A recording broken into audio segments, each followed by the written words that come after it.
American, maker of my own gravestone.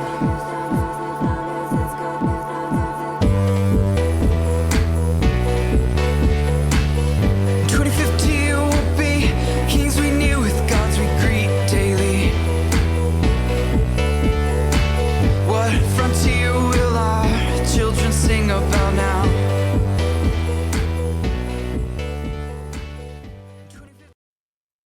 What is going on, everyone? Welcome to the Promethean Tides. I'm General, and as always, I'm joined by Breaker. What is going on, Breaker?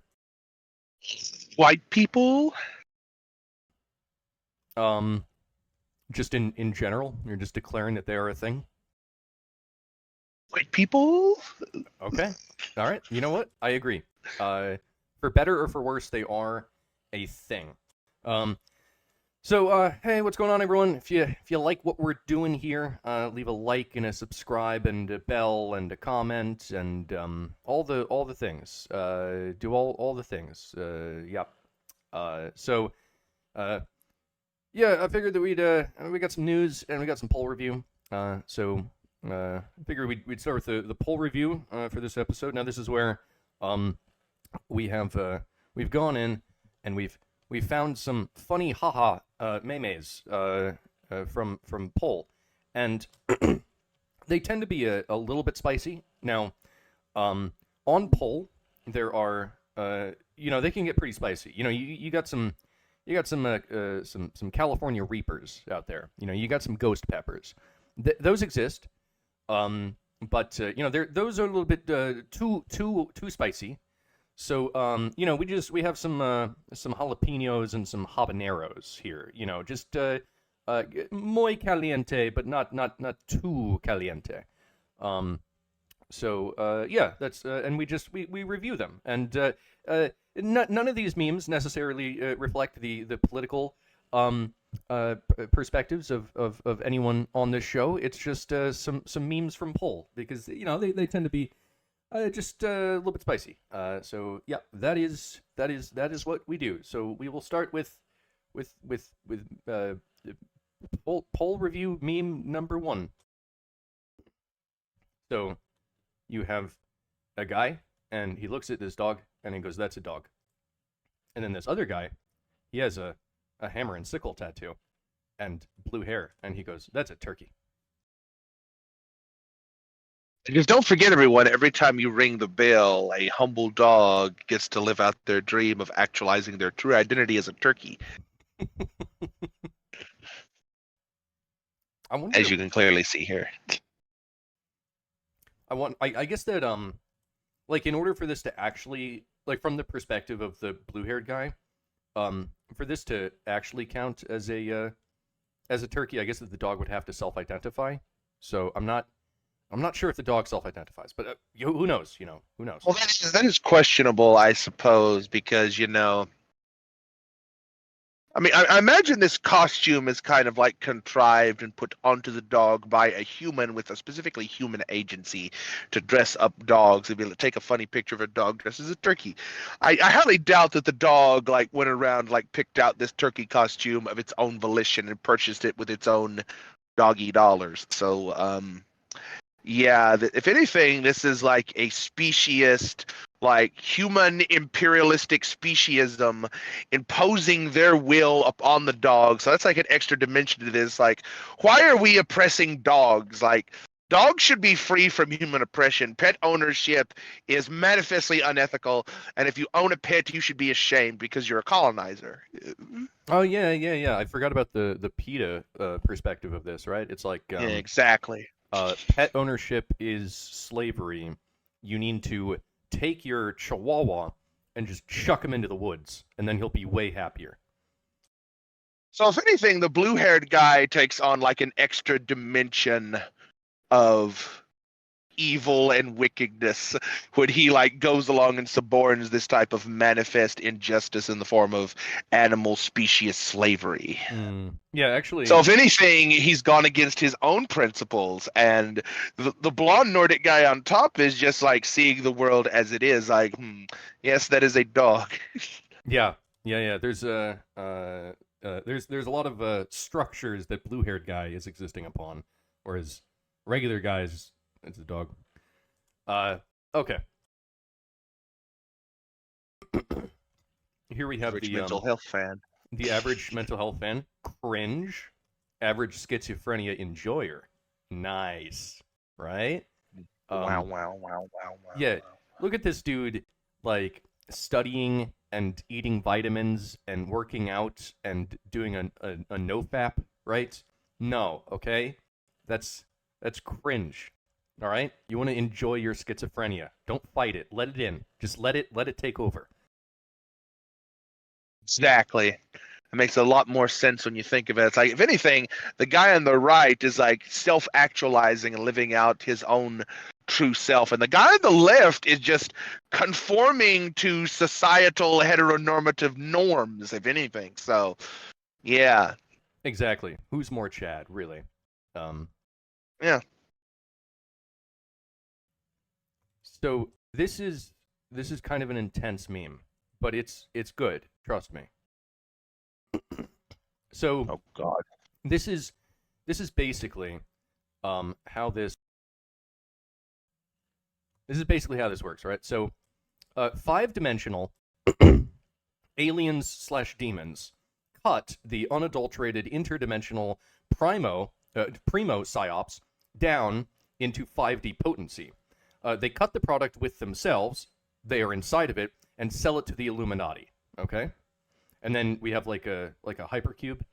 And then the Illuminati extract the tech and repackage the product with AI and sell it to the WEF and Co. as 4D freebase.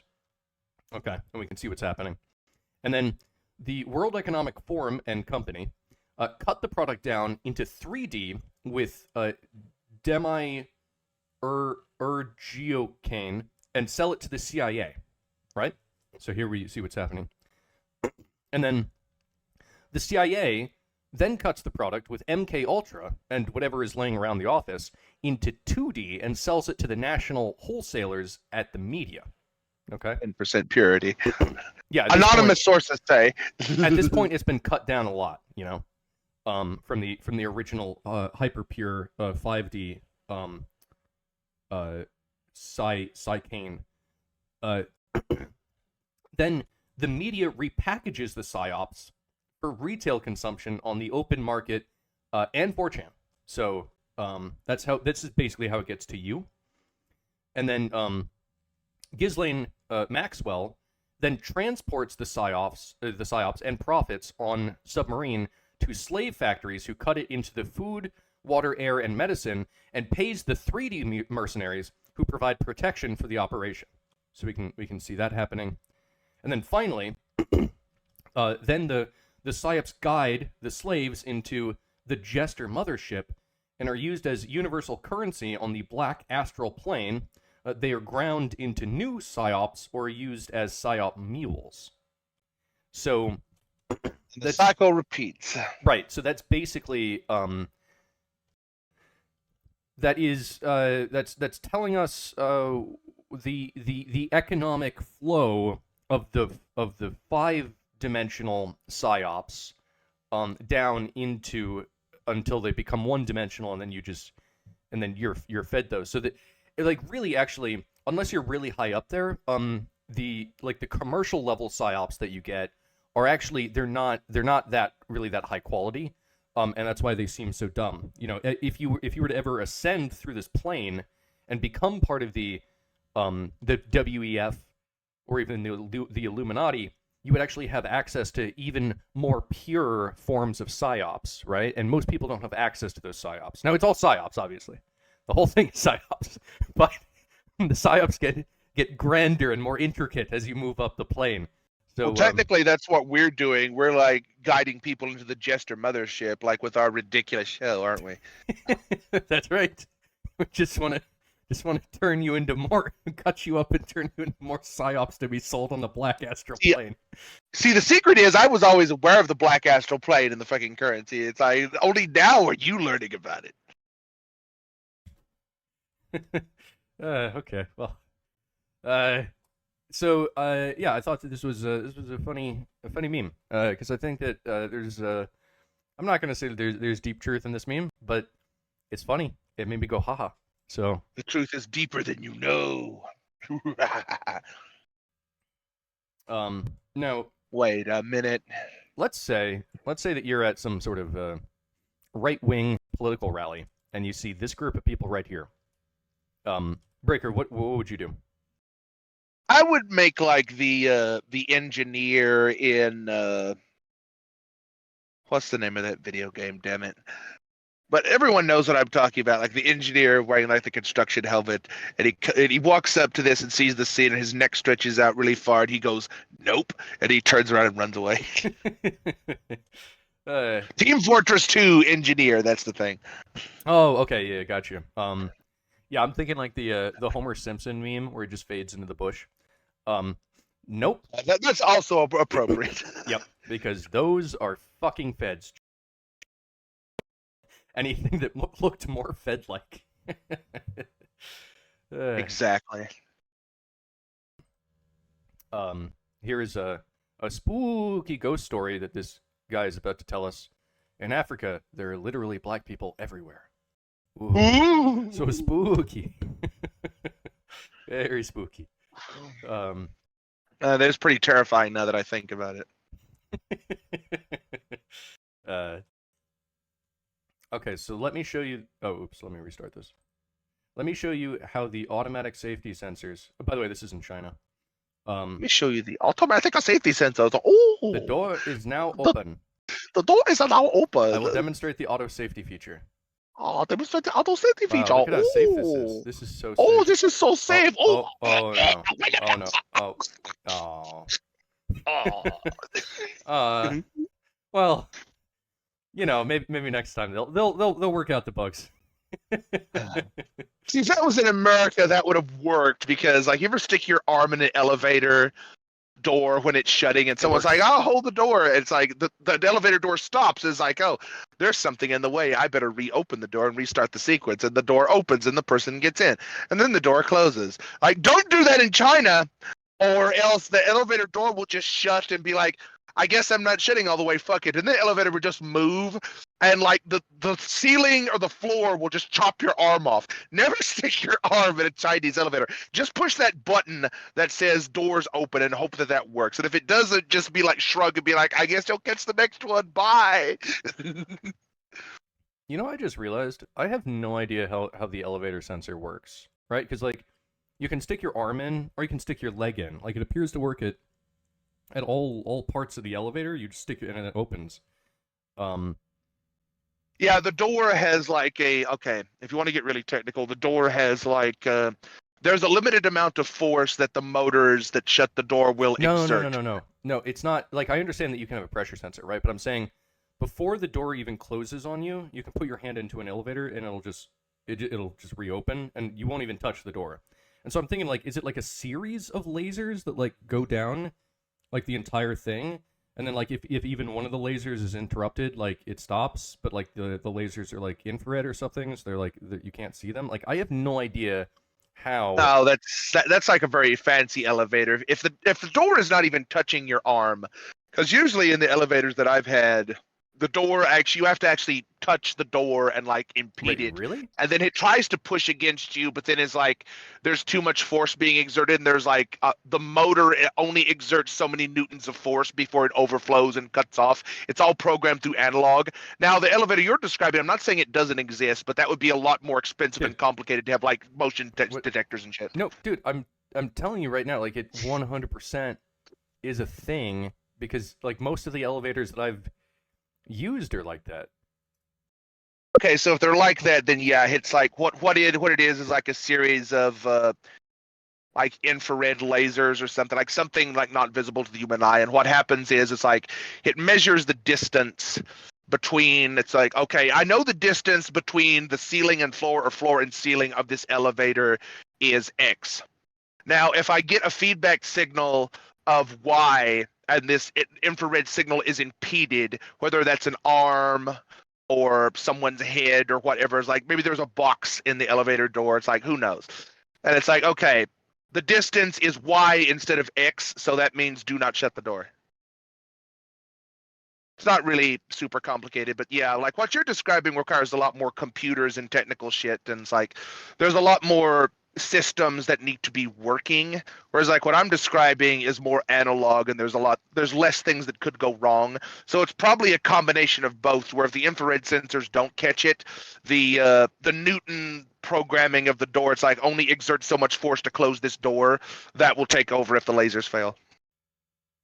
Okay, so basically, I'm reading this. They're actually optoelectric sensors, Yeah. smart position sensors. So basically, they're using infrared to locate anything that. Oh, you know what? Okay, I understand how this works, right? Actually, this makes sense, right? This is what you do. You don't have to install a series of lasers. What you do is you put basically something that shines infrared at the top, and then something that detects infrared at the bottom. And if that's broken, it's like, wait a minute, the chain is broken. Stop this. Well, no. Like literally, it's not broken, right? Because it's not a series of lasers. Basically, you have a light and then you have a sensor, and the sensor is like, okay, I'm detecting around 100% light, but if that dips down to like I detect like 90% of the light that I usually would, then something must be obstructing, and therefore I should open the door. So actually, that's a pretty simple mechanism. I remember like a long time ago, like the old-fashioned elevators before they had that, you literally just stuck your arm in it and the door would close on your arm and just gently squeeze it a bit and then like, wait a minute. And then it would like reopen. Huh. Okay. And you could like push the door, like you could shove the door and be like, eh. Like if you push against it with just a bit of force, it's going to be like, I can't close. But anyway, that was like a weird tangent into this. Apparently, whatever combination of those things that we're supposed to be working, we're most definitely not working in this scenario. We could definitely say that much. Yeah, it's actually kind of crazy because like this looks like a relatively modern car, and like those are so well engined.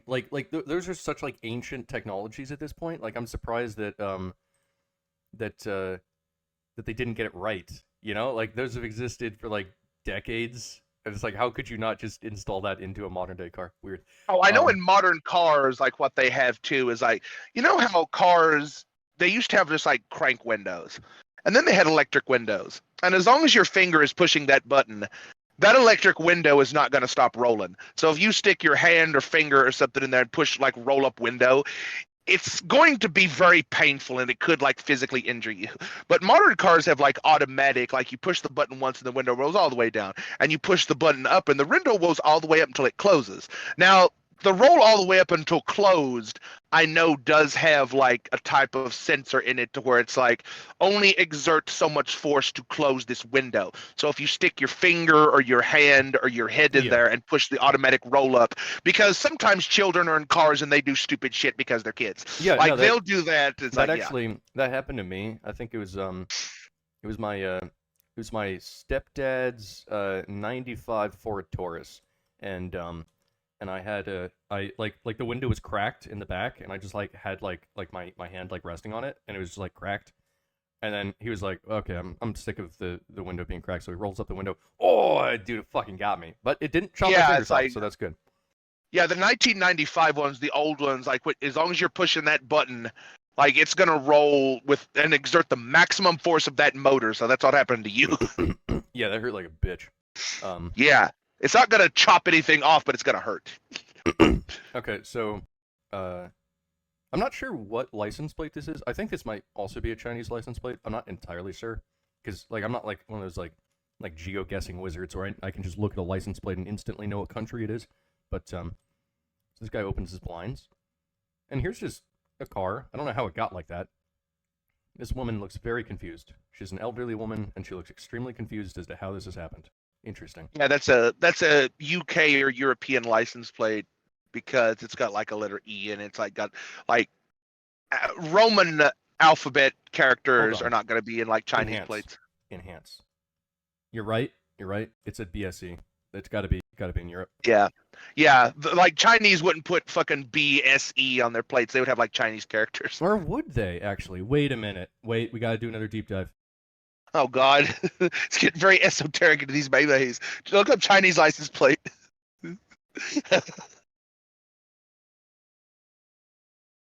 Enhance Google Images. Actually, Yeah, you see, they do have Chinese characters, but they also they- mix them with other yeah. numerals. Yeah. Actually, huh? Okay. Yeah, but you see, they all have Chinese characters in them, but that plate that we saw had no Chinese characters. It was all like You're right. alphabet That was characters. probably a European license plate. Yeah. Well, see, hey, this may be just fucking random little pieces of knowledge, but now you know. Okay, you can always learn more things. Wait a minute, down there at the bottom, there's like an EJ844GL, and that's got no Chinese Oh, characters in it. Hey, well, actually, you know what? Okay, so that one, let's go back to the. So we're talking about this one right here, right? And then if we go Yeah. back, So, it might does be still have what if Chinese. it's a Hong Kong license plate? Ah, yeah, that might be it. Oh, it is a Hong Kong license plate. Okay. Yeah, it's got the two little Chinese characters on the Yep, left. that's the forensic evidence right there. We did it. Yeah. This took place in Hong Kong. Oh, we're geniuses. Look at that. All right. And now someone's going to look up that license plate number and dox this person because we did this. Oh, fuck. Don't do that. Don't do that. Whatever you do, don't do that. This was totally an accident. It's like, don't pay no attention to that. Now you would put the idea in someone's head, but just don't say anything. damn it. Jesus Christ. Damn it. Okay. TV, movies, advertisers, diversity selection guide. Interesting. You got Asian male, Latino female. No, you don't see that. White female, Asian male, hardly exists. White male, Asian female, hardly exists, which is weird because that is totally a thing. Latino male, black female, no. White male, black female, like, there's some representation. Black male, white female, 90%. Every single time. Why? Yeah, it's like, if it's not one of these, it's usually just a black family. Yeah.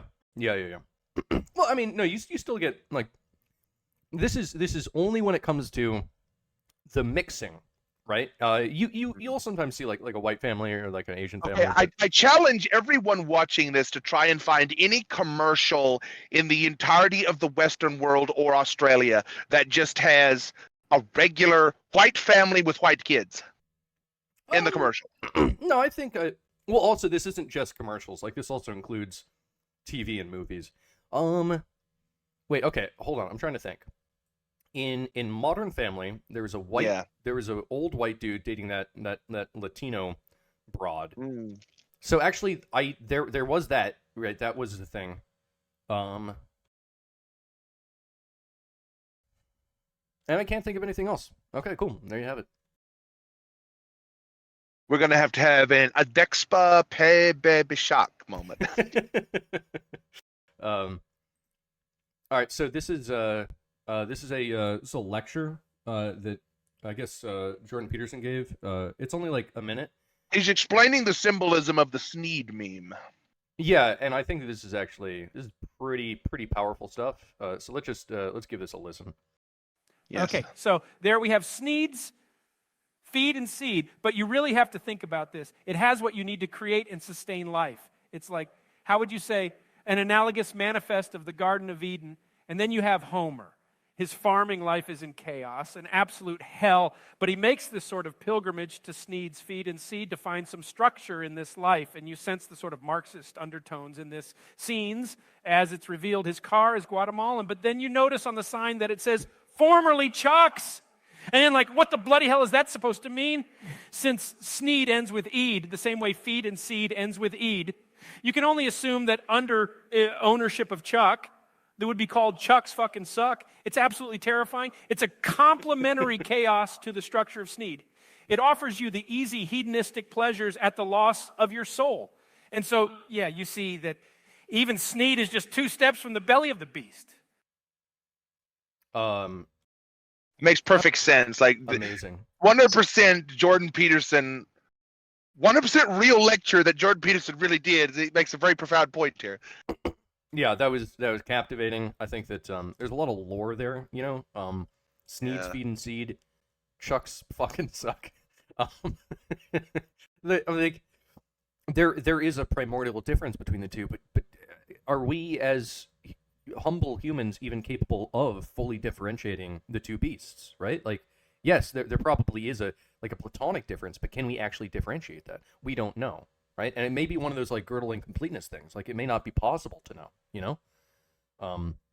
We got to do the best we can with what we got, just like when Homer makes the pilgrimage to Sneed's Feed and Seed. And our Guatemalan cars and our globalist contrivances that move us to this more primordial and simplistic time capsule that's the allegory of Sneed's Feed and Seed. Deep stuff, dude. Deep stuff. So, Man on the Mountain. At long last, only you can save us, O wise sage. Our people are suffering massive headaches. We need a cure. Please, we've run out of... What the hell is that? This? It's an alien brain sucker. No big deal. Everyone has one. Well, get rid of it. Then your headaches will go away. So, what you're trying to tell me is, you're some kind of xenophobic bigot. I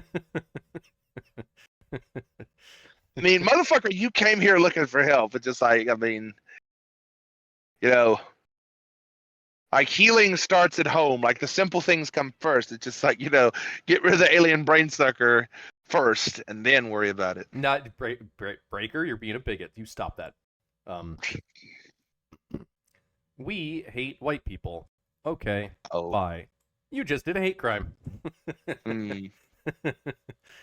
Well, damn it, ADL. What are you gonna do? Why is the ADL always so right to this? It's just like, I don't know. Yeah, they just they have a tendency to be correct. But you know, the thing is that don't do hate crimes, okay? Also, don't do hate speech. Also, I can just kind of come up with what hate speech is, and also I can modify and change what hate speech is whenever I so desire. But just don't do hate speech ever. So just stop saying things, okay? Only government approved words from now on. Best advice so far. San Fran Transit. We refuse to release release crime surveillance videos because it will make people racist. Releasing videos would create a racial bias in the riders against minorities on the trains. And Scott Adams are just like, I wonder why that would be. Okay, here's the thing, right? Okay. I happen to know that San Francisco, it has people of all the rainbows of skin color, but it actually has a ton of Asians, right? So the only thing that I can get from this is that it must be all the Asians in the trains that are committing all the crimes, right? That's the simplest explanation. San Francisco doesn't want people to be racist against the Asians. Because we all know that Asians just commit so much goddamn crime. I mean, it depends on whether or not we're going by the American definition of Asian or the UK/Europe definition of quote-unquote Asian. That is because true. One of those I would be slightly more inclined to believe than the other. I'll leave that up to the audience to put together those puzzle pieces. Mm-hmm. Yeah, we will just say nothing else about that. Okay, so that was some poll review. I hope that was. I hope that produced at least one or two chuckles. So. Ha ha ha ha ha ha ha ha ha ha ha. It's not funny, Finico. Ha ha ha ha ha ha ha ha. So I guess that according to the twatters, breaking news from 6:37 p.m. March 4th. Eastern. Let's watch the video. Time. Will Twitter video play? We have there it goes. We have a train derailment. Oh no, there's been a train derailment. Oh, there it goes. Oh, spaghetti-o. There it goes. Oh no. Oh. Wow. So hey, Pete Buttigieg, what's going on with all these train derailments, bro? Like, why aren't you on top of this more? I can't help but wonder. See, the thing is that I heard that like train derailments do happen. There's like so many per year, and are we are we paying attention more to train derailments now just because that really bad one happened and actually this is a fairly regular occurrence? Or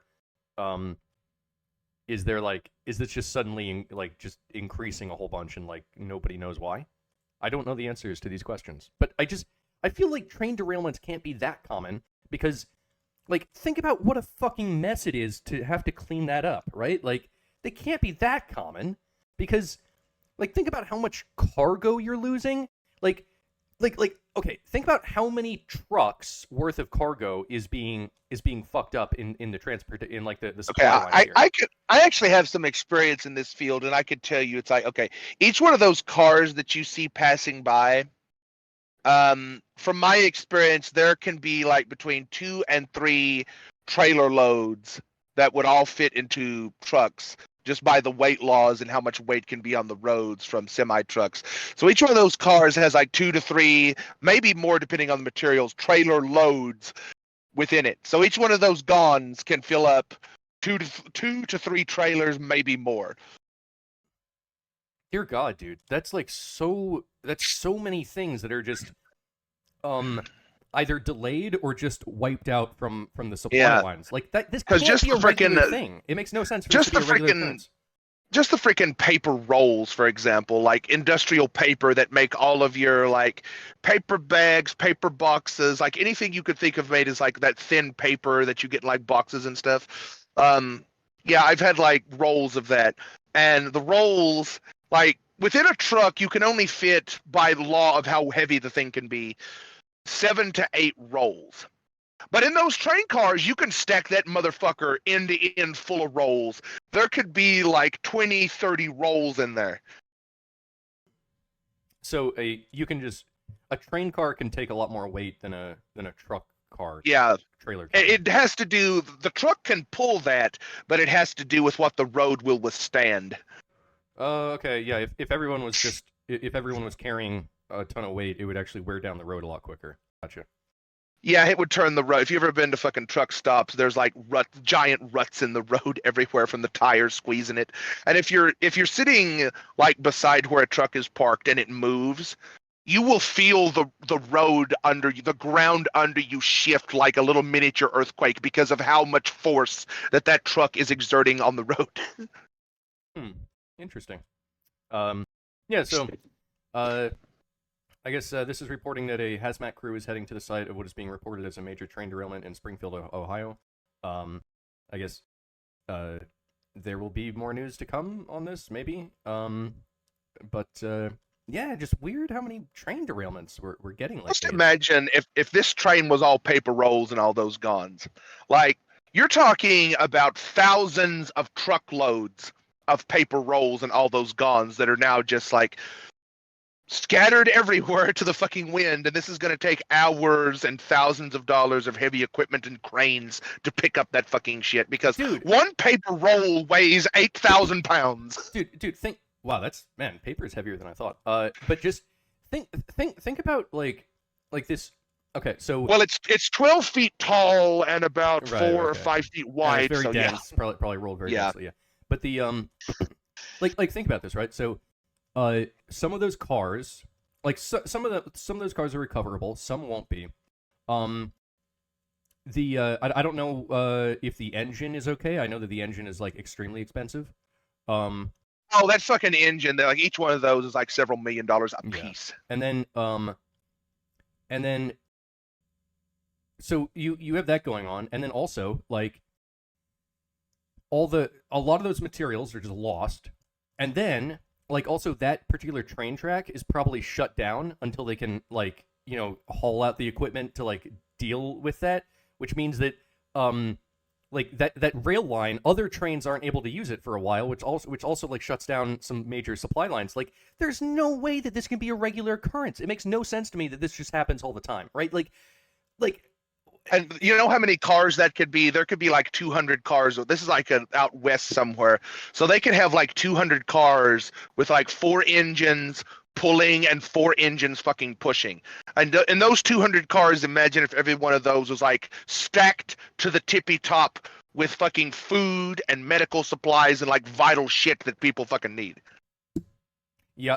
This is I don't know what's happening, but I think that we need to get the train derailment situation under control. Maybe Pete Buttigieg could come off of maternity leave and maybe try to deal with this. I mean, I don't know. It's the Biden administration, so I wouldn't actually expect him to deal with anything. I imagine he's wearing like that vest, like Apu from that one episode of The Simpsons that's just covered in baby bottles, and he's laid on his side like a fucking sow hog with a bunch of his adopted African babies just nursing on all of them, and he's just like, they're calling him up. It's like, we need your help. It's like the trains are due. It's like, I'm a busy man. I'm a very family-oriented man. Like all these kids, if they don't suckle on my teats, they'll all perish. So I'm busy. Look, I mean, the dude's got to look after his children. I mean, come on, right? Like, I can't afford a nanny. I don't want to get a nanny to give my adopted children a bottle. I want to do it with my Sal vest so that they bond with me.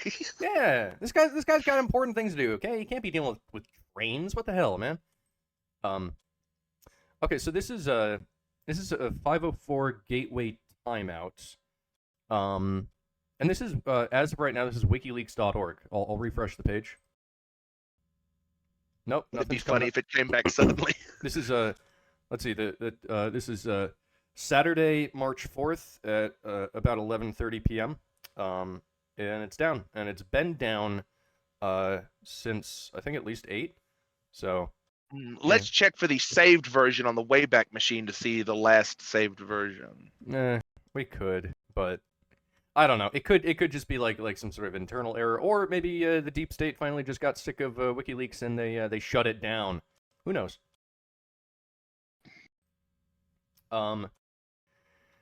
Okay, so I found this to be interesting. Project Fear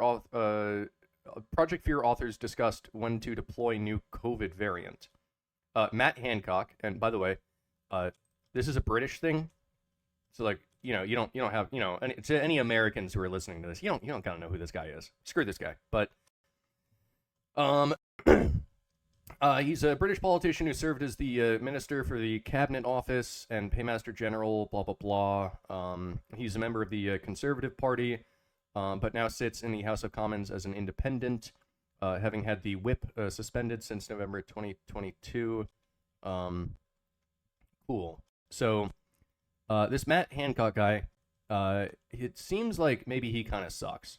I don't know. I'm not a British person, and I only kind of tangentially pay attention to British politics when it is particularly interesting.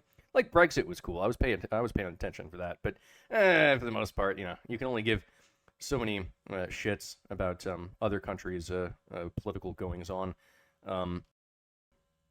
Anyway, one thing to note though is that see, here in America we have the left wing and the right wing, and there are people that have left the left because the right is right, but for the most part, we have the left and the right. Now, that's your conservative, and then you have like your progressive, right? That's what we have. But in Britain, they don't have conservatives. They have progressives, and then they have communists, right? So in Britain, the Conservative Party are the progressives, and then the Labour Party is actually, those are the socialist commie types, right? So there's actually no such thing as a British conservative political party. It literally doesn't exist. You could say that maybe like UKIP was one. You've got Nigel Farage and Peter Hitchens are like the conservatives. Yeah, you got 2, and the rest are all progressives. So, and don't forget the mighty Sargon of Akkad. I mean, he did run for office technically. No, he ran for UKIP too. Yeah. No. Was it UKIP or was he running? Yeah, I think he was part of the UKIP party. Yeah. No, it was under UKIP, but And he literally went to this one town, and they like threw fish at him. There's like a funny video of them throwing fish at Sargon. I think Anna Milkshake as well. That was more of an American like West Coast thing, and they graduated from milkshakes to full-blown Molotov cocktails. So they have milkshakes in Britain too. Like they're not that foreign. They're allowed to have milkshakes there. They're not allowed to have knives or Well, any way to defend see, themselves, but the thing of it is they had concrete milkshakes of like well, liquid concrete. well, those are the tastiest kinds. Like that's what Well, I you get. see, the thing about concrete is concrete has certain chemicals and acids in it that are not good for your skin, number one. And if they get in your eyes or in your mouth or nose, they can actually do a lot of damage and maybe kill you if you're allergic to that thing. So yeah, it's actually a chemical weapon, technically. I would imagine that also, just as like That's why we do not advocate for throwing milkshakes filled with chemicals of any kind in anyone. no, we don't. But like also like I assume that there's just more blunt force because I imagine, don't quote me on this, but I would imagine that concrete is actually more dense than your average milkshake. Like that would be my guess. Yeah, well, More the blunt force. force thing is like the least problematic thing about them. It's more like the chemicals. Huh. Because if you ever get concrete on your hands and it hardens and you have to like pick it off your hands and you're pulling the hair, it's really painful. If you ever get concrete in your eyes or you breathe it in, it's like that can fucking floor you. Huh. I'll be honest, I've never worked with concrete in my entire life because I'm not a real, I'm not a real man. I used to work construction, so yeah, concrete is like, and powdered concrete is basically like worse than throwing dirt in someone's eyes because that can like potentially permanently blind you.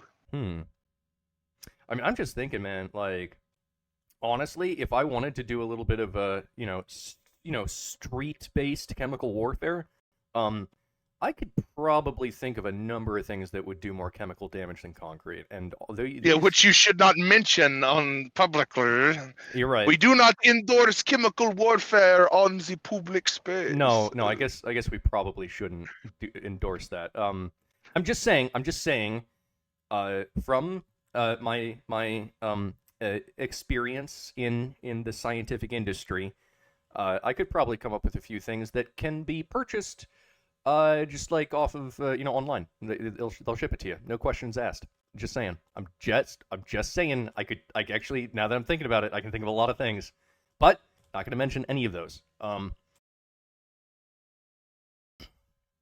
So let's see. Here's President Trump. I guess that MAGA War Room is posting for Trump because Trump isn't going to post on Twitter. He's going to Truth on Truth Social. But this is he's saying that he wants to pay American citizens to have babies, basically. We will support baby boomers, and we will support baby bonuses for a new baby boom. How does that sound? That sounds pretty. I want a baby boom.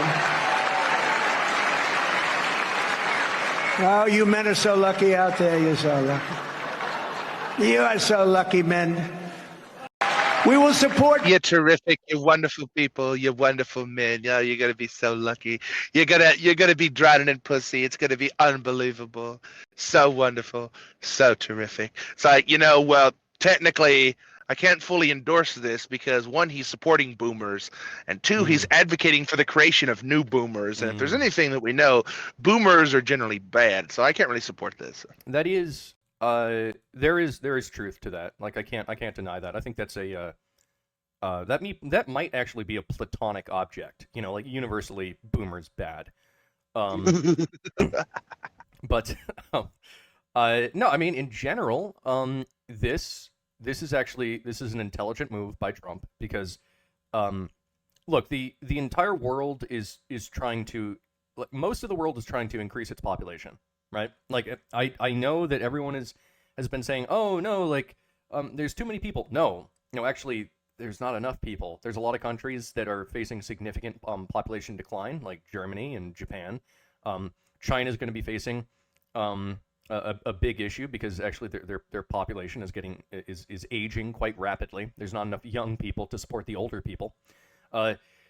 So a strategy in a lot of these countries has been to basically import the third world so that they can keep those numbers up, right? And that has worked to limited success. I think that there were some government planners like decades ago, and they said, well, I fundamentally believe in tabula rasa, and so that means if we can just pluck people out of country X and just put them into our country, then they'll be exactly the same as normal citizens, and everything will be jolly. And it turns out that that was a massive, just bold-faced failure. Who could have possibly predicted that? But progressives like to run government programs, and so sometimes they do stupid things. In fact, that's usually what they do. So, instead of doing all that, right? Look at what Japan is doing. They've decided, hold on, wait. Instead of just importing the entirety of the third world into our country, what if we just gave people incentives to have sex and make babies? And I think that so far it's kind of sort of working. I mean, they still have an aging population, but this is how we're kind of transitioning from the agrarian to the industrial level, right? This is still in the process. We haven't fully transitioned. We started the Industrial Revolution, but we haven't fully actualized it yet. So the thing is that we have to reach a new stable state when it comes to our population, because industry can support so many more people. And so we have to reach that stable state after we just went through this massive fucking sigmoidal curve, right? A lot of people looked at the sigmoidal curve. They looked at the first half of it and they assumed that it was exponential. No, it's sigmoidal. And so these countries that are leveling off have actually completed their path to industrialization, and now they're reaching a new stable state of population. What you want is a stable population over time, one that doesn't grow too much, doesn't shrink too much. It's more or less stable with its environment, right? That's what all species on the planet generally do, right? If they move into a new ecosystem, their population booms, then they reach a stable state, and then they continue there, right? Sometimes they bust. That's not good. You want to reach a stable state. Anyway, this is something that I more or less support. Now, is this the government coming in and giving people money? Yeah, it is, and I'm not in support of that. Okay, I'm a libertarian, but if the government was to come in and do anything, it does make sense that, okay, how about we do this? We close the border, we stop importing the entirety of the third world, and then, check this out, for the people that are actually here, the American citizens, the people that are Americans, you give them incentives to have babies, and then they have nice American babies, right? Who, I don't know, speak English or something, right? Wouldn't that be really cool?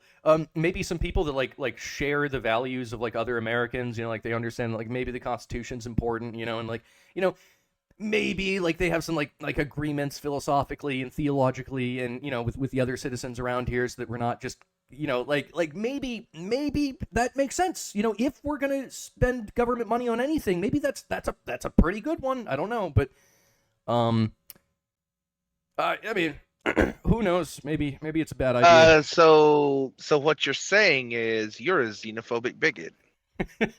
Damn it! No, not again. Yeah. Okay, so there's that. Now the meme makes more sense. Yeah, exactly. Okay, so this is from the Wall Street Journal. Cuts at Amazon and other tech companies don't spell recession yet. Flowing corporate profits, rising rates are warning signs amidst a slump in tech and property activity. This is behind a paywall, so I can't read the article, but I can read the headline. So you go to archive.today. Yeah, I guess I could do that. It doesn't matter. I don't want to read the stupid article. If anyone wants to read this article, they can go to archive.today. Yeah, there you go. But I would like to respond to the Wall Street Journal. Nuh-uh. What do you mean? It doesn't spell recession yet. We've been in a recession. What the hell, Wall Street Journal? We're in a recession. I don't know if it's going to get better or worse from here, but we've been in one. What do you mean we're not in a recession yet? Is that your way of telling me that we're currently in a recession, but we're not in a depression yet? Is that what you're trying to say? Because I mean, that might be accurate. I don't want that to be accurate, but maybe that is accurate. The Wall Street Journal, it's so it's so sometimes they produce like good articles, and then sometimes they just produce trash articles that help absolutely no one. And that's an interesting thing about the Wall Street Journal that I've noticed. So there is that. Just wanted to say that little piece. Sometimes they are based. Oftentimes they are not, bro. Let's see. Biden House Democrats chart a 2024 course based off of their legislative track record. Hey, look at this. You see, this is really cool because from NPR, this is their official advertisement for. I don't know if it's official. I'm sure they'll have more advertisements as well. But this is an advertisement for the Democrats in 2024, right? This is NPR just saying, hey, look at all the great things that Democrats have done, but they're kind of poising it in the form of like, what the Democrats are trying to do. It'd be like, if let's say, Breaker, that you were running for office, and I was writing an article about this, and I was like, oh, okay, well, and the title of the article will be, this is what Breaker is trying to spell out to the American people about why he should be elected. And then I just go through and I just repeat everything that you want to have said. And then it looks like it's a journalistic, like, real article that isn't biased and is, like, objective or something. But in fact, it's just an advertisement that you just gave to me to write. I just copy all the points that you're trying to make for why you should get elected, and I just write them down in an article. That's what this is. And that's how you know that NPR is just, it's unbiased, just public radio that happens to receive government funding. So that's well, now that you put it like that, I wouldn't be opposed to that. I am in favor of all the things that benefit me, and I am against all the things that don't benefit me. It's I might even be willing to pay you, or more accurately, quote unquote, donate to some type of non-profit cause that you may also be involved with in some way, shape, or form. It turns out that I am a non-profit cause, so I would like to receive those donations. Also, well, how convenient that you just so happen to be part of a non-profit. Wasn't that convenient? Hey, you know what? When you get elected, maybe you could, just for no particular reason, put me into your cabinet, like just for funsies, give me some job. Now that you mention it, I could do that. Yes. Neat. So, you see how this is fine. Wow. Yeah. This just makes sense. This is how you establish truth. So President Biden and House Democrats are mounting a full court press to take their legislative record on the road and into districts across the country to remind voters what they've already accomplished. Their hope: flip the handful of seats needed to regain control of the chamber next year. If we did nothing but implement what we've already passed and let the people know who did it for them, we win, Biden said during an energetic Joe Biden doing an energetic speech. That's oxymoronic, NPR. Come on. There is no such thing as Biden giving an energetic speech, okay? There are speeches that he has given where he is a little bit less dementia or a little bit more dementia, okay? All speeches that he has ever given during his presidency should be labeled as low energy, but maybe a little less dementia this time speeches, okay? What the hell? And then the teleprompter comes on, and it's just like that one long-nosed wolf. That one long-nosed wolf dog from the meme is behind the teleprompter, and all they say is just like, "Let me do it for you." Actually, I like to imagine that Joe Biden is actually like totally on his game, and he's just like he's reading out the teleprompter, and the teleprompter actually includes all the, the thing, and he's reading it verbatim, right? Yeah, because obviously it's like that long-nosed dog from the Pringles can meme writing it. So if there's a dog writing it, you would expect a lot of grammatical mistakes. When you think about it, it's kind of a miracle that dog is so adept to English language as it is. And so if anything, it's doing a pretty good job by dog standards. So nice. Yeah, Biden sure does know how to pick his cabinet, doesn't he? So it says, the reality of divided government means it's unlikely Democrats will pass any major legislation, forcing them to instead go on the defensive and tout the legislation they've already passed. Folks, you all know how much we've gotten done, but a lot of the country still doesn't know it. Biden said. That's why the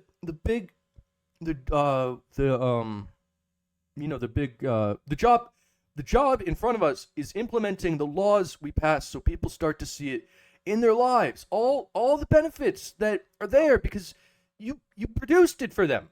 Okay, cool. Yeah, you see that slash between lives and all. And it's like a quote from Biden. Just imagine how much gobbledygook bullshit. It's like, for all we know, that slash could have just been him reciting like how he learned about roaches again. And they're just like, it went from this to this. And technically they're not lying, but they're like, amazing how much that slash could be. And you're kind of, when you read that in like the Biden voice, you might have been being a bit too charitable. Yeah, that's. I know you tried to add some Bidenisms in there, but maybe you didn't add enough. Yeah, you're right. That slash might be doing a lot of work. Biden ticked through a list of legislative accomplishments, including the $1 trillion bipartisan infrastructure bill. No, boy. Yep. Oh, no. Another $1 trillion. Yeah. Okay. I mean, at this point, it's just $1 trillion, and there's like $100 trillion of unfounded liabilities floating around. So what does it matter? It's all just none of it matters. It's all funny money anyway. It's all imaginary. We've reached the end game of Monopoly, right? We're playing the Monopoly board game, and we decided to do a cash injection. Nothing makes sense anymore, and we're just going around the board, just going, isn't this fun?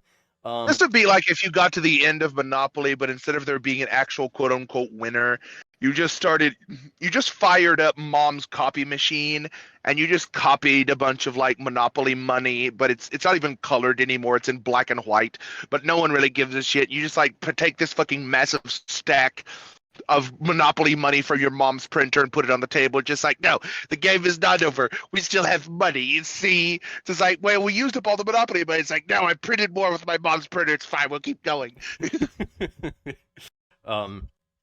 So you got this infrastructure bill, the first major gun safety legislation passed by Congress in nearly 30 years, whatever.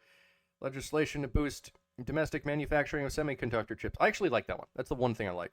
And the sweeping climate healthcare and tax bill. Yay. I mean, look, we sent billions of dollars to the Ukraine. We did that anti-inflation act, which did nothing to curb inflation. Oh yeah, and then we also did that thing that made it so that we could add like 10,000 armed IRS agents or something preposterous like that, so that we could make sure to squeeze every single dime out of the American middle class. Those are some things that I know that the Biden administration has done. Biden got on a plane and went to Ukraine instead of aiding the people in Palestine from the train derailment, not Palestine next to Israel, like Palestine in America, where that train derailment was and where all that vinyl chloride got leaked out.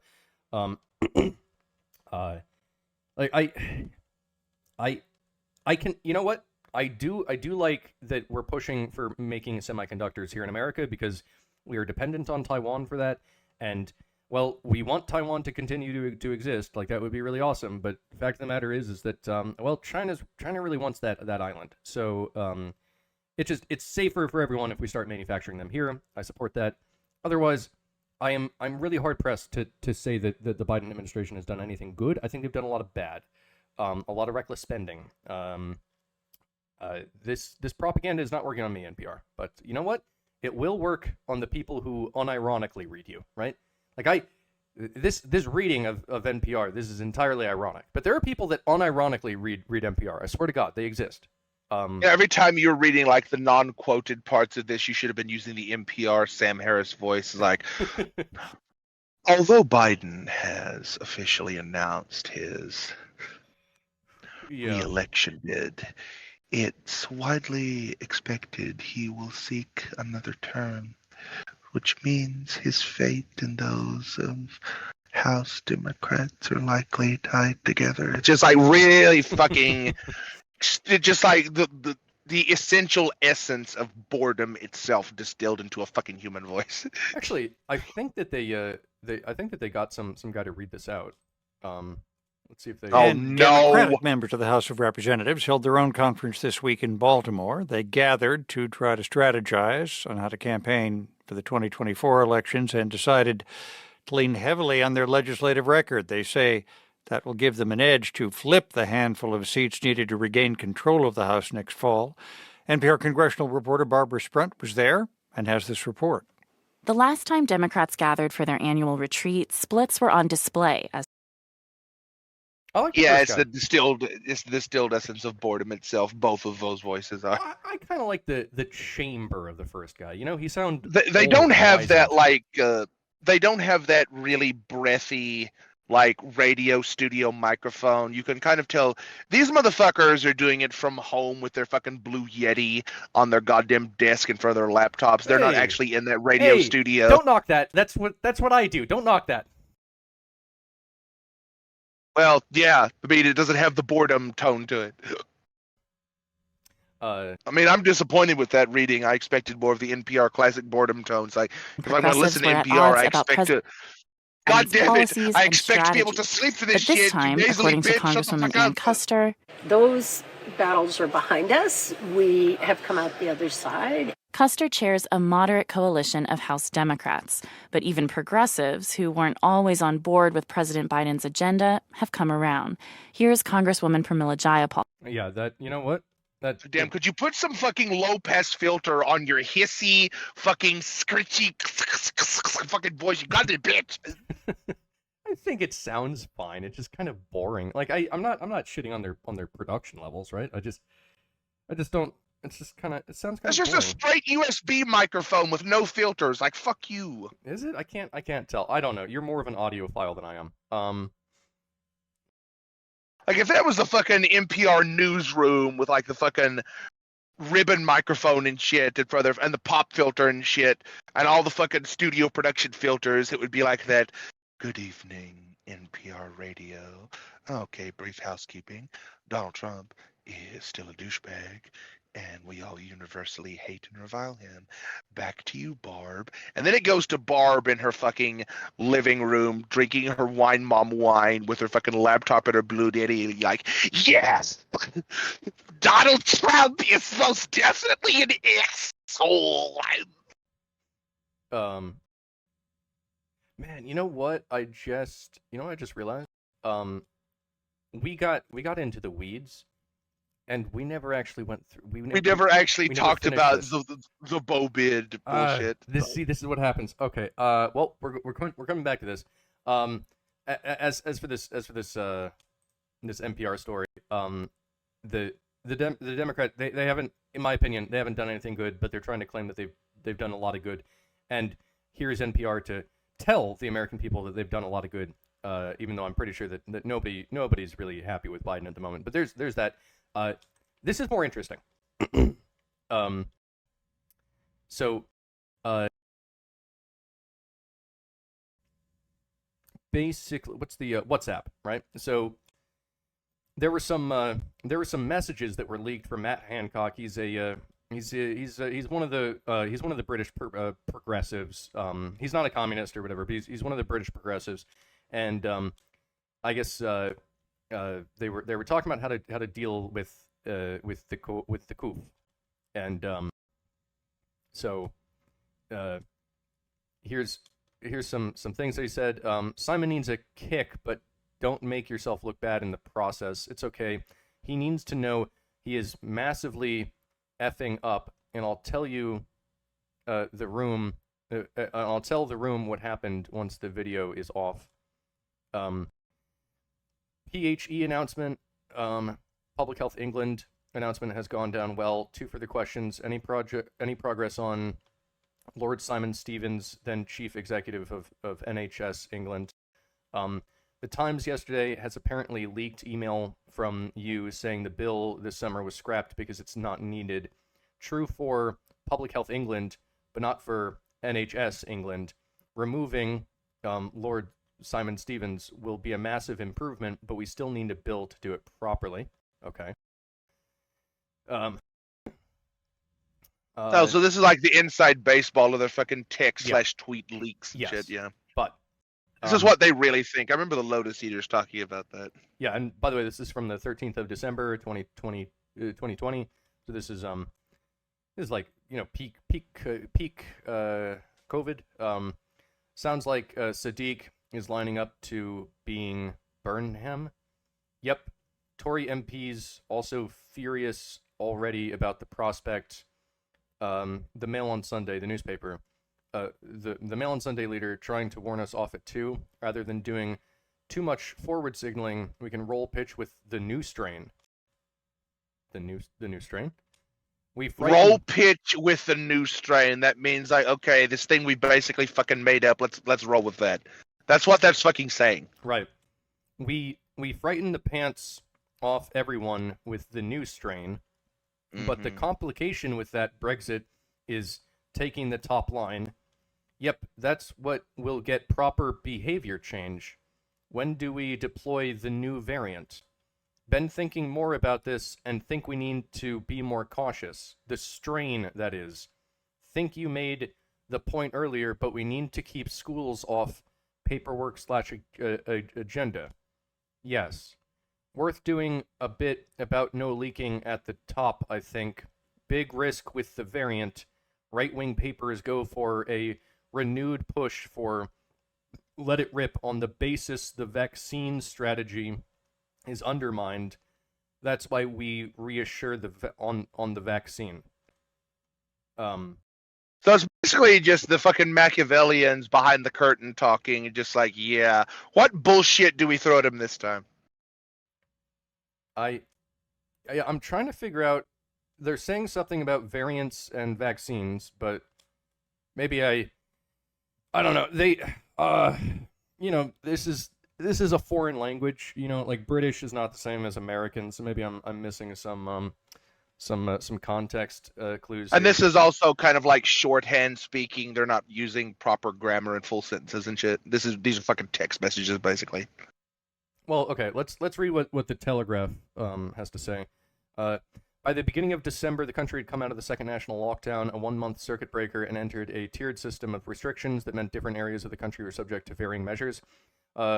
Psychologists have already warned that some government messaging during COVID, including using alleged fear tactics in poster and health campaigns, were grossly unethical, and that inflated fear levels contributed to excess non-COVID deaths and increased anxiety disorders. The exchange was not the only time the former health secretary and other senior officials discussed tactics to frighten the public into compliance. 6 months earlier, in June 2020, when the UK was coming out of its first COVID lockdown, Mr. Hancock and Sir Patrick Wallace, blah, blah, blah, the government's chief scientific advisor, appeared pleased that a study on the virus's spread showing it going in a positive direction had not received publicity, while a gloomy survey had been picked up by the media. If we want people to behave themselves... Patrick Valance, by the way. Okay. If we want people to behave themselves, maybe that's no bad thing, said Mr. Hancock in a WhatsApp message. Sir Patrick appeared to agree, responding, suck up their miserable interpretation and over-deliver. So they say, have you seen the very interesting Ara Darzi survey? Haven't seen it yet, but heard a verbal output a couple days ago. We'll try to find it now.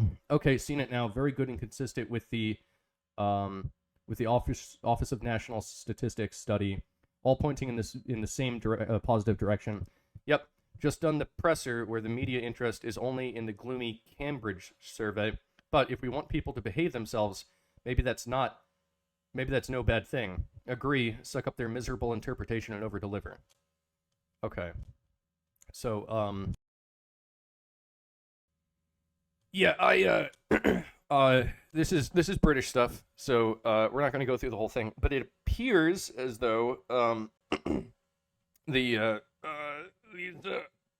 this British guy, he was very interested in making sure that their population was complying with whatever they said. If they say jump, then you jump, or you ask how high. They were really interested in compliance. And hey, you know what? If we have to scare you into compliance, even if it's like not real or fabricated, whatever, it doesn't matter. The point is that you comply. Okay, that's what we need from everyone. It seems like that's what he was doing. Interesting stuff. I just pulled this up before we started doing the show, so I haven't really gotten a chance to read this or look at it that much. But there it is. If you guys want to look into this, this is from the Telegraph. Project Fear authors discussed when to deploy new COVID variant. I guess that's where they're leading with. I don't know if that's actually what was happening. Like, I doubt that he personally had access to a new COVID variant, that he was just, keeping in some fucking, like minus 80 freezer, just like waiting. No, it's not that. It's like this is like the narrative. It's just like, when do we go with like the narrative public facing story about the variant? Oh, right. Okay, so it's like you have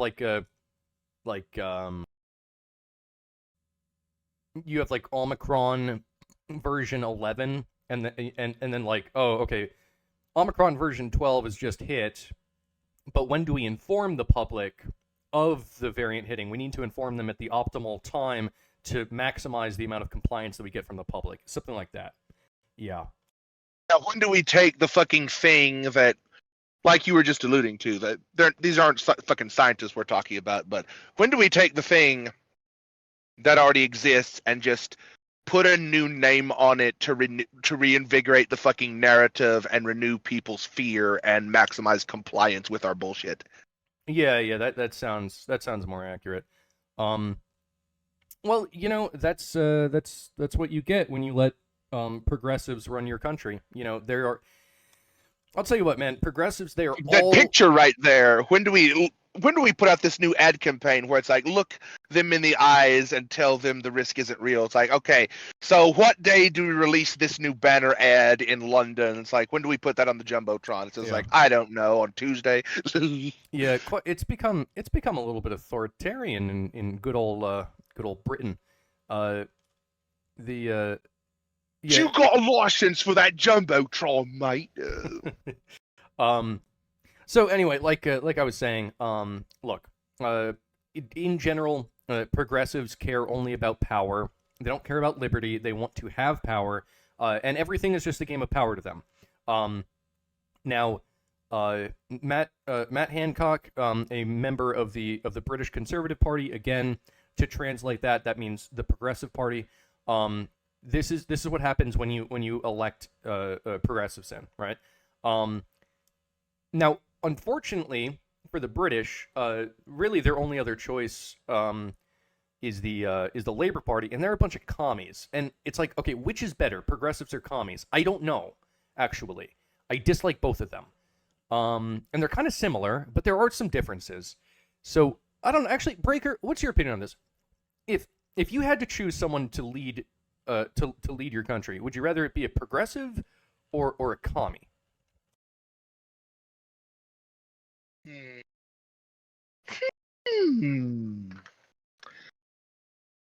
Probably a progressive, because they're not quite as well structured or organized in like legitimate communists, so there might be some cracks in the armor that you could potentially exploit. When you get full-blown communism, I mean, at that point, they're so well organized and well structured that it's much more of an uphill battle at that point. Yeah, that is a good point. Yeah, yeah, it's like okay, like we could go into like the philosophical differences between progressives and communists, but I think that we'll skip that and we'll go straight to like the phenotypic differences, right? So, communists, they like to wear uniforms. Progressives, they like to wear all sorts of really frilly, like, pink hair, and they all want to be their own unique person that looks pretty much the same as all the other unique people, but there's like, one dude is wearing a skirt, whereas the other dude is wearing a dress. It's like that. Like, that's how you can really tell them apart. Like, what, One is just like the progressive is just more inherently like chaotic, and also like communists historically not a huge fan of homosexuality. Progressives can't get enough of it. They love it, right? That reminds me of that meme that we had of the rainbow with Karl Marx and all of the squad. Yeah, from the last episode. Let's see. In general, the communists, they tend to not be a fan of Jewish people, whereas progressives, I guess, are a lot more open to Jewish people, and you can actually see that in British politics, right? The Labour Party, the communists, they have a long history of anti-Semitism, whereas the conservatives they don't as much. So it's like that's basically kind of like the vibe difference between them. Obviously, there's philosophical differences, but whatever. That's what they look like. That's the phenotypic differences, right? So I just wanted to express that. That's my understanding of British politics. I think it's pretty accurate. Of course, makes sense to me. Everything I just said would piss so many British people off. No, well, only certain British people, like the Sargon and crew, would probably just be like, "Yeah, right. What else is new?" Yeah. Well, British people, maybe you could do something about some of this stuff. If I don't know, you were allowed to have knives. You don't have. I know one British person who's like our number one fan that we should have another fan appreciation episode sometime in the future and see what he thinks now. It's like, yeah, I remember him. Remember Tokyo Drift from that one episode? Oh, yeah. Yeah, he would probably be like, well, I see your point, but have you considered it from this perspective? It's like, damn you, Tokyo Drift, like, stop being a Super Mario. Okay, so there's that. As per usual, there is no hope in British politics, and there's almost no hope in American politics. But there's still like just this, like it's just a little tiny, speck of light in American politics. Okay. America. So, a Maryland mayor has been arrested on more than 50 counts of child inappropriate material. Don't yes, say the actual word. Right. Inappropriate child things. Former College Park, Maryland mayor Patrick Wohan. Could just be Wojak, right? Wojan. He kind of looks like he could be a Wojak. Whoa, John, that's a lot of cheese pizza you got there. He was arrested Thursday on several charges of bad things to children, city officials announced. The Prince George's County Police Department. By the way, this is like this is the county that borders D.C., so it's directly northeast of D.C. I've been there. He was notified of the national. He was notified by the National Center for Missing and Exploited Children on February 17th that there was a social media account. So basically, this dude allegedly did some pretty heinous stuff. So basically, he had like a cheese pizza Twitter. Yeah, he was charged with 16 counts of distributing and 40 counts of possessing. Wow. So not only did he possess it, but he was like, "Hey, yo, like check this out, guys. Like, let me spread this stuff around." Yeah. Okay, like this means that somehow, some way, if this was Twitter, it doesn't specify which social media, but if this was Twitter, that means that in some roundabout way, Elon Musk is responsible for this. Yeah, why not? We could totally just blame Elon Musk, whether that makes sense. No, not in that way. It's like Elon Musk is responsible for this guy getting caught. Oh, yeah, maybe that is potentially true. If it was Twitter, that the social media they were alluding to. The dude said, "While this investigation does not involve any official city business of any kind, it is in the best interests of our community that I step aside and not serve as a distraction." He added. He said he is stepping away to deal with my own mental health. No, he's stepping away to go to jail. But that people have sent him well wishes and prayers. Yes, we wish you well and we pray for you, cheese pizza enjoyer. I'm sure that's 100% not hyperbolic or sugarcoaty in any way. I'm sorry. I'm sorry. Like, maybe, you know what? This is allegedly. Like, maybe this guy is completely innocent and Shine on, you crazy cheese pizza enjoying diamond. It's possible that he's innocent, right? It's possible. It looks like Allegedly. Yeah, allegedly.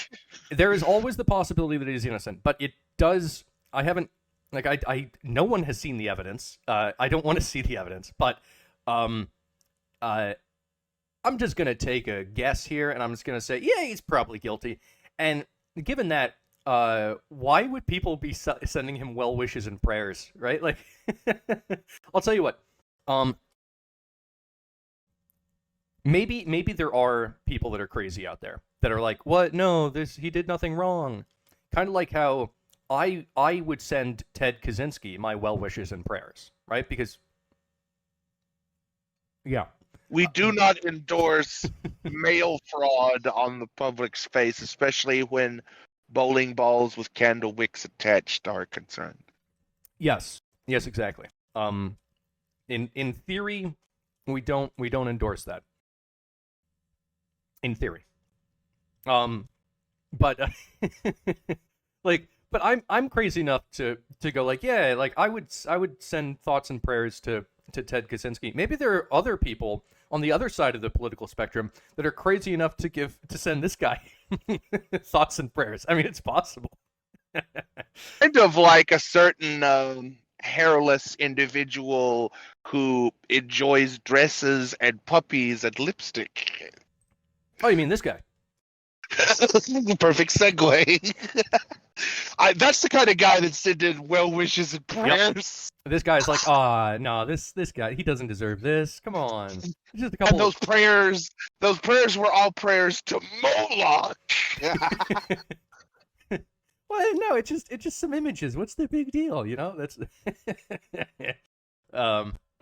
This guy knows all about images of varying kinds, especially of the LGBTQ variety. Yeah, so I know that this guy. I think you need to add another letter at the end of that LGBTQ, a letter of the alphabet. I don't know. Oh well, I wouldn't say. I mean, I'm not entirely sure which letter. Actually, no. M for map, of course, right? We won't. The P word is actually. That's a very. It's very offensive. Politically incorrect term, to say the least. Like the map is much more politically correct, and also we might as well like throw on a Greek zeta into there because of his enjoyment of puppies. Yeah. The map. The map. The map. The map. The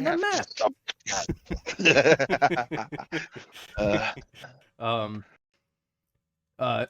So he. Like, I know this guy's been in the news. I just wanted to revisit him because he's so funny. He's such an interesting character. So many levels. They served. They. Not she. They. Right. You gotta respect the pronouns here. Yes. Very important. Thank you, Wikipedia. Thank you. They served as the Deputy Assistant Secretary of Spent Fuel and Waste Disposition in the Office of Nuclear Energy from June to December. So basically, for 6 months, he was the Deputy Assistant Secretary. They was... For 6 months, they was the Deputy Assistant Secretary of the Spent Fuel Department in the Office of Nuclear Energy. So he's not exactly like he is a bureaucrat. I mean, sorry, they is a bureaucrat, right? They is not a very high level bureaucrat. They is a low level bureaucrat. You've got to work on your gender inclusive grammar. You've got to understand that they is a pronoun and not a plural descriptor. Yeah, well, right. So they is a singular, right? They is a singular. So it doesn't make sense to say they they was are. and they is makes sense, whereas they were does not make sense because Exactly. this is a singular they. Right. Yes. You don't say they are wearing a coat. You say they is wearing a coat. That's the only way that you can construct that. So Yes. I'm just saying. Now you're learning. I see. We're all learning here. If That's half we, the battle. for anyone that wants to legitimately use they as a pronoun, when you use it in the singular, you have to use it as a singular. You have to say they is. Okay, it's important that we maintain the standards of grammar in the English language here. If we're going to use these weird pronouns, at least let's fucking understand the difference between plural and singular, okay? But exactly.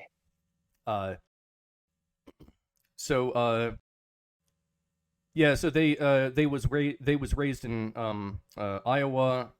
They is bald, but actually I think that they don't have alopecia. I think it's just a stylistic choice. Yeah, I think it's a stylistic choice. I think it's part of their gender non-binary identity to shave their head to not have like specified gender indications of like a masculine hairline or a masculine hairstyle. Yes.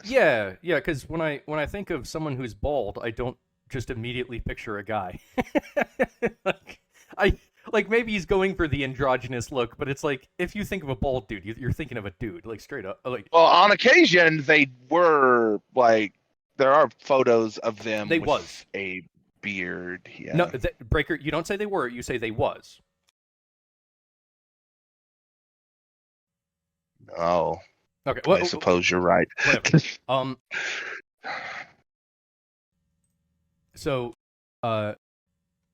there they are with a beard and facial hair. Yes. There they is with a beard and lipstick.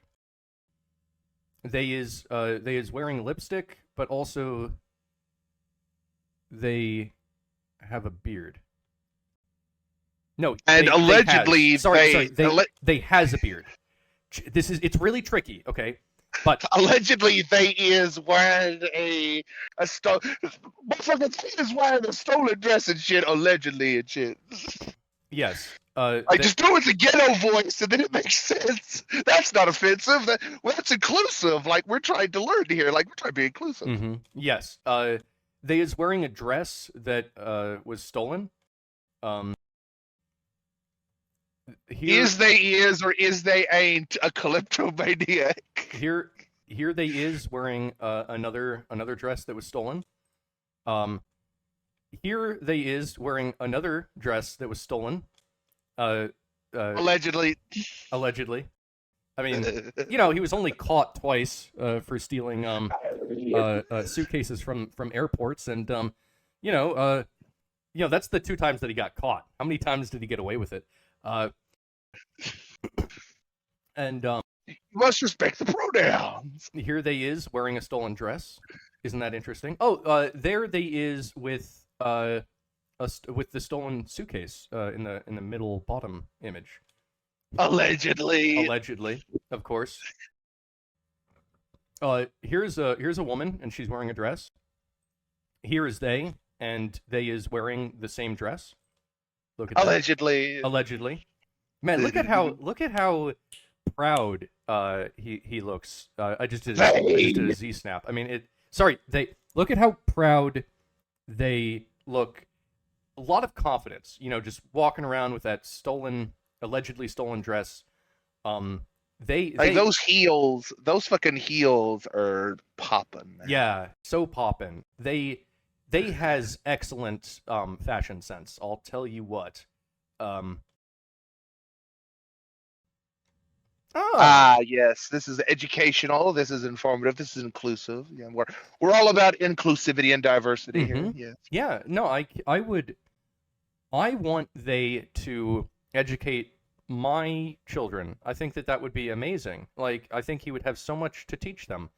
Also, and just remember, puppy play is distinct from furry. Like, fetishistically speaking, furry is more of an identity, whereas puppy is more of a kink. There is a difference. It's a it's a distinction without a difference, Breaker, because it's all degenerate. We're trying to be inclusive. Oh, right, I forgot. Right, yeah, that is.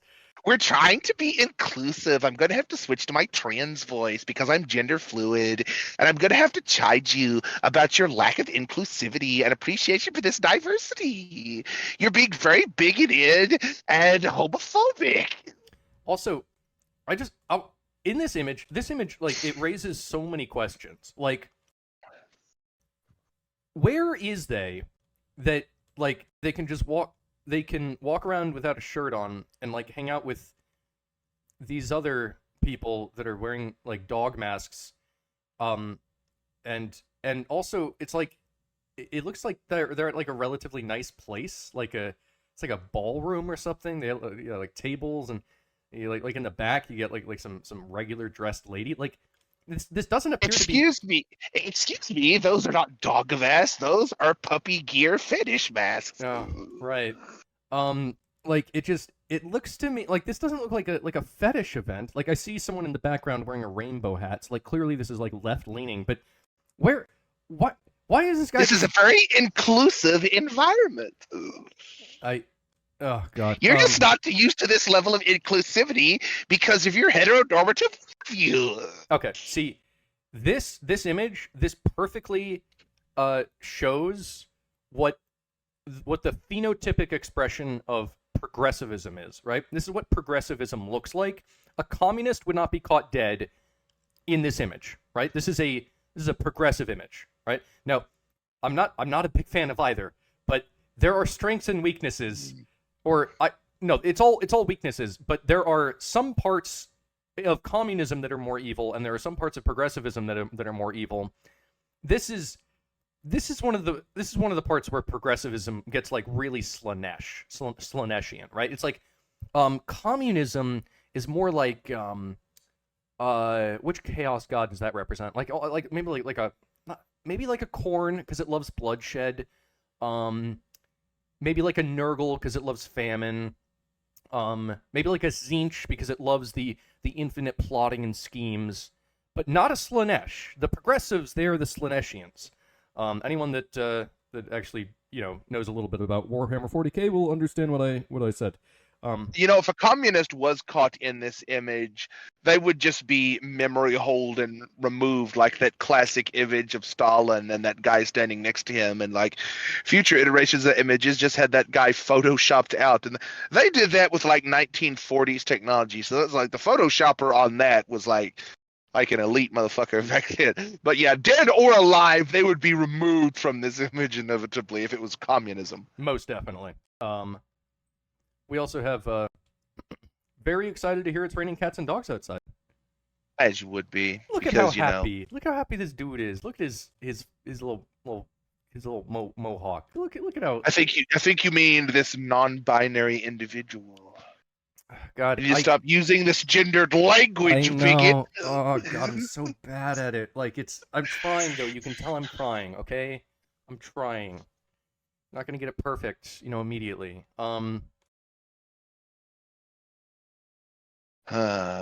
Okay, so that's everything that I have prepared for the show. Those are all the memes and the news, and everything's going to shit. So there you have it. At least we're very excited to hear it's raining cats and dogs outside. That's right. At the end of the day. Well, look how happy. Like simple gifts, like simple pleasures in life. Like, you see, this is like the truly inclusive lifestyle where it's just like you could take delight in such simple gifts from nature. It's like, yeah. This is what we should all strive to be. Like, this is the vision, the future vision of a utopian humanity and perfect social man that we should all strive to be. Yeah, definitely. This is peak Return to Monkey. Yeah, of course. Yeah. All right. Well, with that, I guess that will conclude the show. Thank you, everyone, for listening. If you enjoyed the show, leave a like and a subscribe and a bell and a comment and And every time you ring the bell, a puppy fetishist gets a new mask. Oh, isn't that sweet? Okay, well, with that, peace out, everyone. And any final remarks, Breaker? Just remember to stay inclusive and use the proper pronouns. Yay.